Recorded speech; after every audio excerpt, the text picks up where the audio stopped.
Mayor Pete from Indiana, a state which voted 56% for President Trump, and of course Vice President Pence, who was the governor of the state of Indiana, and a congressman from the state of Indiana.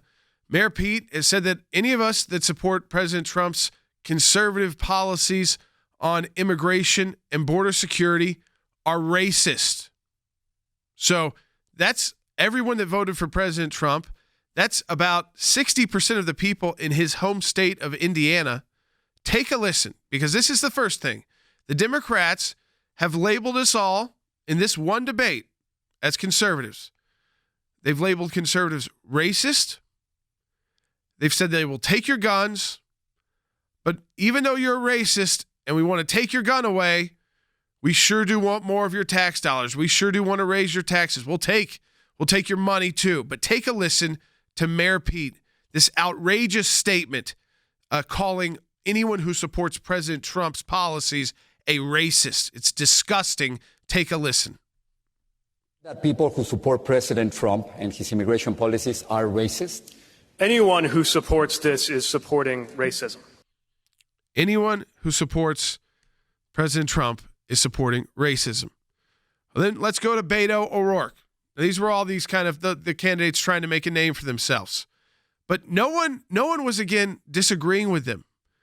In fact, when Beto made this statement, Amy Klobuchar, who's supposed to be like the more moderate on the stage, said, we all support what Beto says. We all want to take your guns away.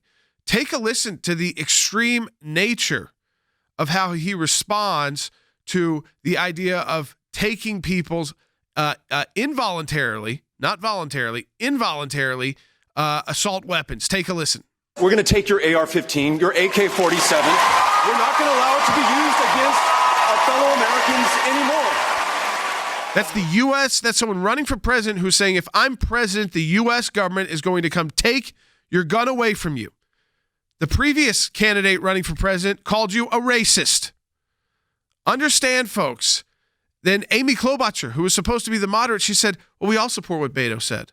So they all support, they may not say it as extreme, going in and forcing and taking your gun away from you. You're a racist. You don't deserve to have your Second Amendment rights. If he wants to run in that lane, he could have stepped in and said, look, this is a constitutional issue. We have to do this in a way that is within the constitutional framework. That is not the way to do it. I will make sure that we have an open debate with the Congress about what this should look like. Jordan, he didn't do that. And frankly, I think it's a mistake on his part, because had he done it, I think it would have separated him from his nearest challengers. But look, none of them up there on the stage last night had the courage to do it. They'll call you names. The racist. They will take your AR-15 even though you've legally purchased it, even though the laws haven't changed. He's going to come in there, Beto.